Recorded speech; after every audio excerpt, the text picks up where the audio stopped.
The Nikon P1000 is the biggest, baddest, super ultra zoom camera on the planet.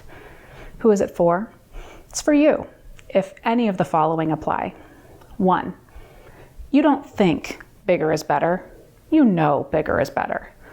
2, when something is way over there, you want to feel like it's right here. 3, when people around you are talking about their inferior cameras, you can walk far, far away, but still stock them at 3,000 millimeters equivalent field of view. 4, if a zoom of 10x or even 50x won't even get you out of bed, and you need 125x just to get both eyes open. And 5, if that's not a point and shoot, that's a point and shoot. Well then, the P1000 might be the camera for you. This is the Nikon P1000. It is the largest point and shoot camera I have ever seen, and it packs quite a bit of capability into this not so small package. There is an absurd zoom range, the largest of any point and shoot on the market today. I took photos of the moon. I use this for landscapes and nature, for action, for wildlife, macro, and even for portraits. I will discuss all of those things in more detail in this review. I will share more specifications of the camera and why each of them might be relevant to you. I will share an entire slideshow of photos that I took with this camera and even some photos that I printed too. But first, I'm putting the cart before the horse, so to speak. I'm going to give you my conclusion. My conclusion is this. I was able to get magnificent photos with this camera, but there are limitations. It is a point and shoot camera after all, but this is a phenomenal point and shoot camera. When you approach using it with those expectations, you can appreciate it, whether you are a daily shooter of more advanced gear like I am, or if you've been using your phone as your only camera. This camera isn't for everyone. This is not an APS-C or full frame camera. If you expect the quality and performance of one of those bodies, you will be disappointed. That being said, if you get a little creative, if you get to know the camera, you can get results that rival much more expensive options. And I think that hits the sweet spot for a lot of people out there. I know that I have heard from a great many viewers that they love their P900 or P1000, so I came at this review with an open mind. I know what the more advanced cameras and lenses are capable of, but I also know that not everyone needs all of that capability. In this review, I will attempt to toe the line between explaining the more basic concepts, but also addressing the more advanced concepts, because I know that there will be a range of experience in viewers watching this video. So, all right, let's get into it. First, for those specs. This is a type of point and shoot camera that is often called a bridge camera. That basically means that this is an advanced point and shoot. It's not super compact. In fact, they often resemble their more advanced interchangeable lens counterparts, and they have a zoom lens that is attached. However, they have small sensors and generally cost less than an interchangeable lens setup, whether that be a DSLR or mirrorless. So the P1000 does have a small sensor, closer in size to my iPhone camera's sensor than to my full-frame Nikon Z7's sensor. And because there are 16 megapixels on that sensor, it does limit the P1000's low light capability. That doesn't mean you can't get good photos though. I'll share a ton of my own in this video. The P1000 will shoot 4K video, which I'll also share today. It is definitely on the high end of the price spectrum when looking at point and shoot cameras. Right now, it is just about $1,000 here in the US. The standout feature of this camera is the zoom range. The P1000 has a zoom range equivalent to 24 millimeters to 3,000 millimeters on a full frame or 35 millimeter camera. To give you a little context, this giant lens here, this is a 200 to 500 millimeter lens, and it alone is larger, heavier, and more expensive than the P1000. I actually did a comparison of the two, but before I share those photos, let's discuss that zoom range and what it means in practical terms. So the zoom range starts at 24 millimeters. That's a focal length that's great for landscapes or anytime you want to fit a lot into the frame, but then you can zoom in and in and in to bring something far away up close. You get into the hundreds of millimeters where I found myself capturing wildlife and anything that you might want to keep your distance from. And then getting into the thousands of millimeters where I was able to capture images of birds that I don't have a chance of getting any closer to, or the moon. Again, unless Dear Moon Project contacts me, I'm probably not going to get any closer to that. But this all seems practically unbelievable, right? This incredible zoom range, a relatively compact package. I mean, if I were to have a 3000 millimeter lens for my full frame camera bodies, it would be at least the size of a large telescope. And remember, all those focal lengths are in this one package. But hold on, that all sounds great, but it doesn't come without its drawbacks. Let me show you something. I could have played an entire game of Monopoly while the camera was zooming. I'll discuss speed and responsiveness in just a minute, but just know that if you want to zoom, it's going to take a moment. Also, there are trade-offs in terms of image quality as you get further into the zoom range, and I'll address overall image quality a little later. And one last thing to mention is the usability of all that range. Remember that I'll discuss image quality later, but how practical is it to see something that you want to take a photo of, put the camera up to your face, and zoom, zoom, zoom? It takes a steady hand if you want to be in those thousands of millimeters, though the camera does have exceptionally capable image stabilization built in. The point where you start to have trouble keeping the camera steady will likely be different from me, but I found that I was pretty stable at 1000 millimeters, but by 2000 millimeters, it was getting pretty challenging. That being said, I did shoot handheld all the way to 3000 millimeters. Oh, and increased complexity if your subject is moving. I'll get to autofocus tracking later, but you can imagine that even keeping your subject in the frame when you are at 2000 or 3000 millimeters takes some practice. You can use a tripod or a monopod to steady your camera. However, the tripod mount is under the camera body. In large lenses, it is customary for a tripod mounting bracket to be placed on the lens so that you are able to balance the setup on the tripod. In this case, as the camera is connected to the tripod under the camera, when the lens is extended, the center of gravity moves way forward, and this makes it incredibly difficult to line up your shot. I did hear from some viewers that they had some luck with using a larger plate on the bottom of the camera. I wasn't able to test that, but know that you can't just put this on any old tripod and expect it to be easy to line up your 3000 millimeter shot. It will take work to use 3000 millimeters no matter what you do. Incidentally, with the exception of trying out the tripod for some of the moon photos, I shot handheld the entire time. On a related note, let's discuss responsiveness and general handling of the camera. I touched on some of this already. The camera looks and works very much like a DSLR or mirrorless interchangeable lens camera. It's relatively large, though it is lighter than it looks. It's easy to hold on to with a nice deep grip.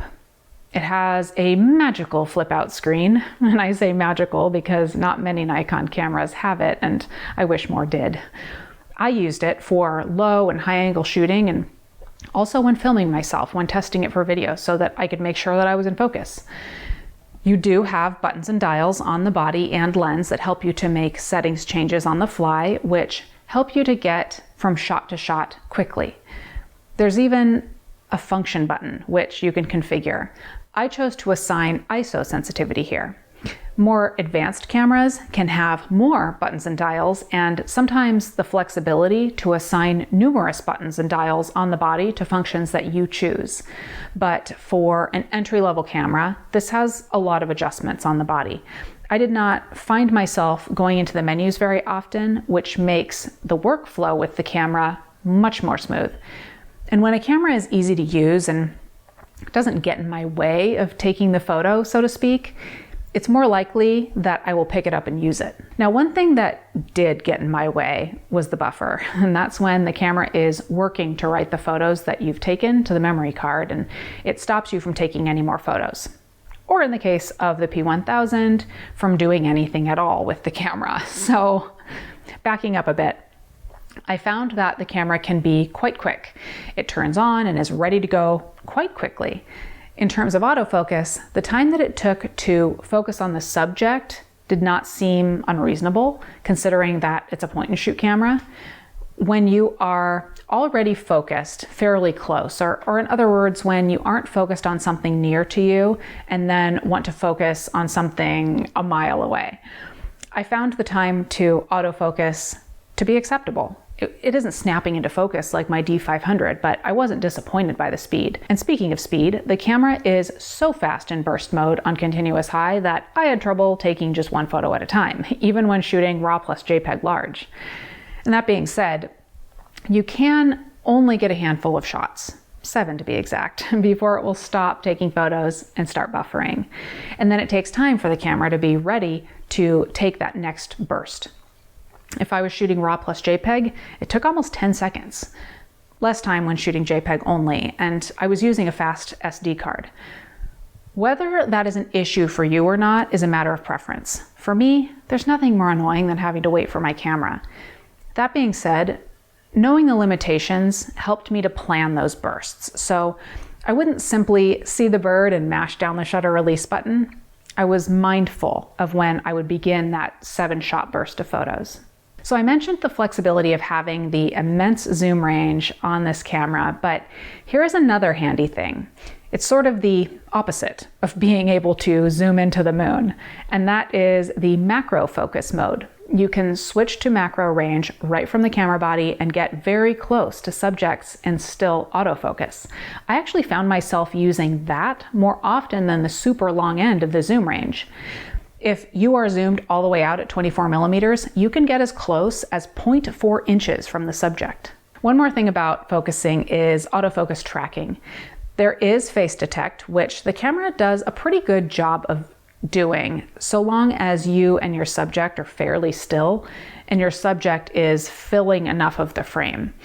For example, it works pretty well for portraits, but not so great for an action-packed soccer game where you have the whole body in the frame. Now, for subject tracking autofocus, like you might want to use for birds or other moving wildlife, I was underwhelmed. But I didn't expect this camera to keep up with fast-moving subjects. I did better in single point full-time autofocus, where I chose the area of the frame that would be in focus, but the camera keeps focusing in that area even after I've half pressed the shutter release button. So as long as I was on my game enough to keep that bird or whatever it was within that area by moving my camera along with it, I did pretty good. Again though, the autofocus on this camera is not whip fast. I had plenty of out of focus shots of ospreys amongst the focused shots.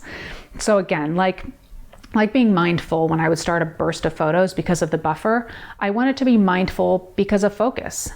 Meaning I didn't want to start my burst of photos when the bird is just taking off from the tree branch, if I want my image to be the bird soaring in flight. Because not only would the buffer fill up, but the autofocus would kind of get behind. I would wait until the bird is actually soaring before mashing that shutter release button down.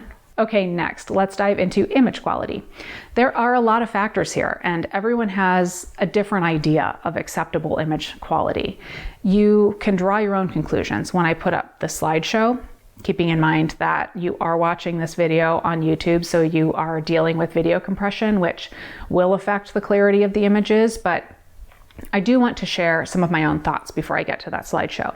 First, yes, you can get crisp images with this camera. I even made prints, check it out. They look good. That being said, you do need to know the limitations, and you can't expect to crop or zoom way in and still retain the same crispness. You also shouldn't expect the same clarity throughout the zoom range. As you zoom more, you will run into a loss of clarity because of the optics of the lens, but perhaps more so, the loss of clarity over distance or zoom will happen with any lens simply because of atmosphere and potentially heat distortion. Along with that, so much about clarity is dependent on environment, meaning how much light there is available, because the less light there is, the more you need to compensate in your camera. You need to either use a wider aperture or you need to increase your ISO sensitivity, both of which are limited on the P1000. Or you can slow your shutter speed, which can work well with still subjects, especially because the P1000 has really good image stabilization, but that does not work well with moving subjects because they can end up blurred. Let's get technical here and talk about those exposure factors. The P1000 has an aperture range of f2.8 to f8. It was my experience that the available aperture didn't narrow as quickly as I expected. You're at f4 by about 100 millimeters, but you aren't limited to f8 until around 2800 millimeters. Now, aperture also affects depth of field and bokeh, which is an important characteristic of image quality to a lot of photographers.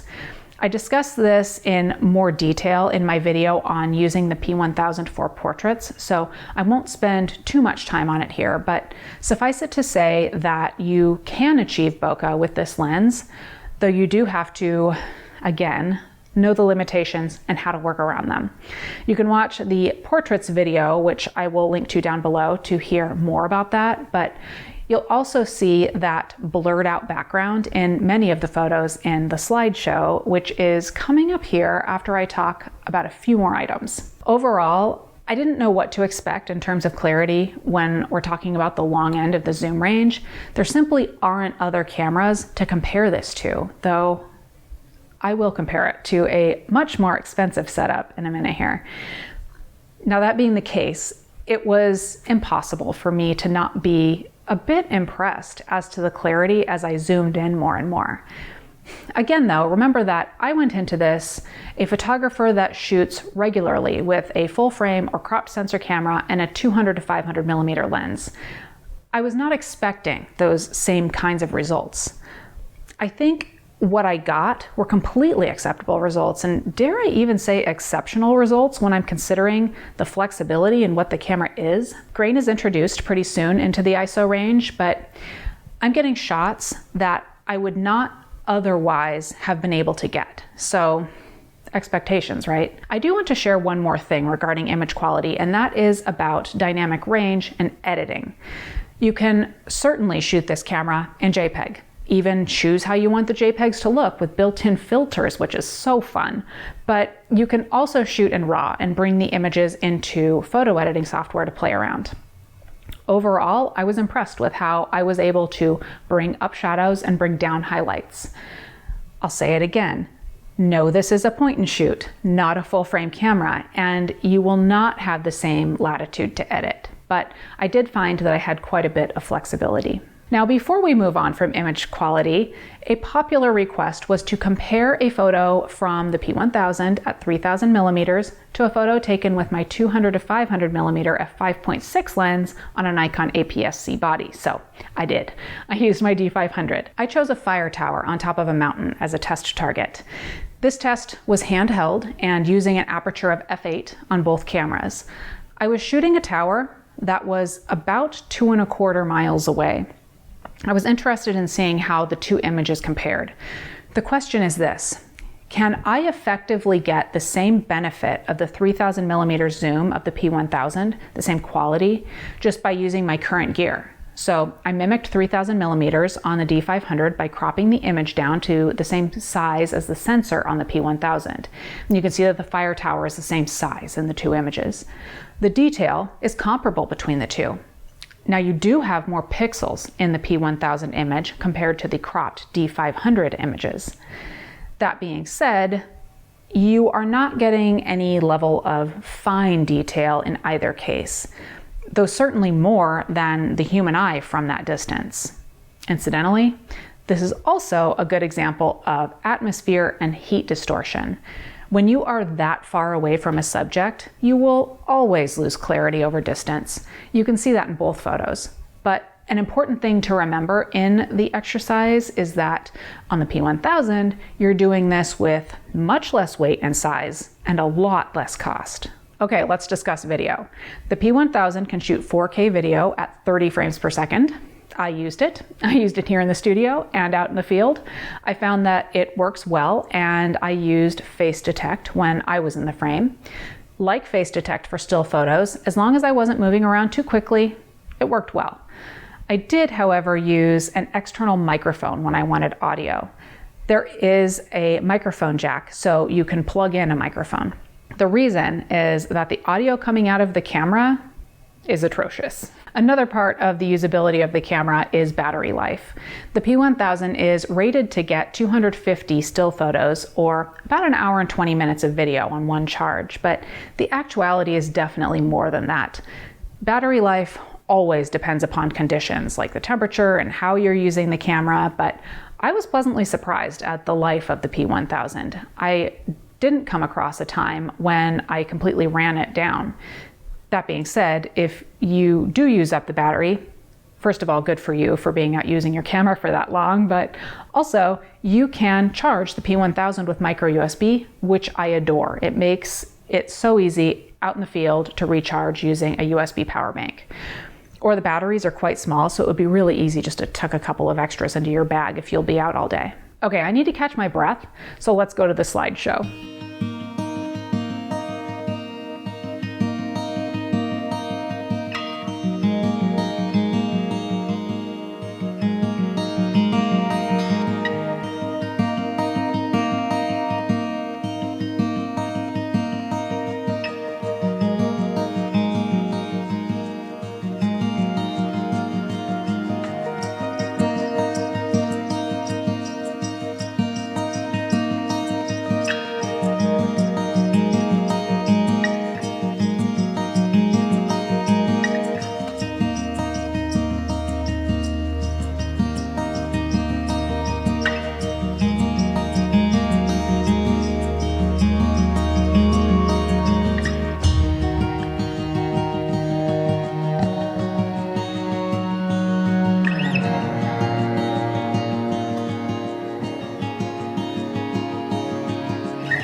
You can look at this camera in two ways.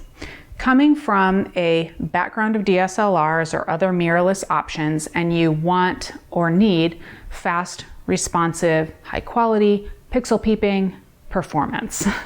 Or you can come from a perspective of this being a phenomenal point and shoot camera, which would be perfectly good for someone who wants the flexibility of the zoom, but doesn't really want or need the pinnacle in image quality. I found that when I was pushing the camera, whether that be by shooting bursts of photos or trying to take serious portraits, because I got to know the camera and became fluent with the controls, I was able to overcome most limitations to achieve my goals. Remember that this is what I do for a living though, and I regularly use higher end gear. So if you don't, you may not even feel like you're needing to overcome anything when using this camera. It really is all about expectations. So what are my recommendations? Who is this camera good for and who should take a pass? Weighing cost and capability with your goals as the picture taker will vary from person to person, as will personal preferences. However, in general, this might be a great camera for someone who wants to flex their photographic muscles a little bit, maybe learn more about exposure and start putting the knowledge to practice. Someone that definitely wants the super duper schmooper zoom, but does not want to dive into the complicated and expensive world of interchangeable lenses. Or you simply don't want to carry around multiple lenses. If you don't need the super duper zoom, but you do want to start using more advanced gear, I would recommend taking a look at Nikon's entry-level DSLRs, which can be had for less money. In fact, the Nikon D3500, Nikon's entryist level DSLR, with 2 kit lenses, is currently less than half the price of the P1000. Even if you purchase the 1 lens kit and never take the kit lens off the body, you will be gaining the potential for better quality images and even better low light performance at a much lower price. Remember, you are losing a ton of zoom range though. Of course, there are other brands and myriad options that I could recommend as alternatives, but that would take all day. So I will leave it there and move to who might this camera not be good for? Well, if you've watched this video, seen the slideshow of images, listened to my thoughts, and you think, small sensor, please, I need more, then this camera isn't for you. If you demand a quick and responsive camera because you like to shoot fast action, or you want to be able to point your camera in the general direction of a bird and have the camera lock onto it and track it without you really having to do much, this isn't the camera for you. If you want something that fits into your pocket, again, this is not the camera for you. Or if pixel peeping brings you joy, yes, you guessed it, this isn't the camera for you. Now, I borrowed this P1000 from Nikon, but some of you asked the question, will I purchase the P1000? And my answer is no. I think that this is a wonderful option for a lot of folks out there, but not for me. It was undeniably fun for me to have an all-in-one solution that will take photos of little bugs inches from me, but also the moon thousands and thousands of miles away. And also to be able to capture 4K video with it. Okay, if you want to see more, I do have several other videos I made while testing out this camera, including one from the field when we were taking portraits at sunset. I mentioned that earlier. There are links to those and to the P1000 itself in the description. That P1000 link is an Amazon affiliate link, which means that when you use the link to buy anything on Amazon, you get the same price, but Amazon sends me a little percentage. So thank you to those of you that use those links. You are helping to keep me in batteries and lens caps. But before you go, I'd love to hear from you. What do you think? This camera seems to be polarizing. Viewers have been enthusiastically for it, or enthusiastically against it so far. Which camp do you fall into? And thanks for watching.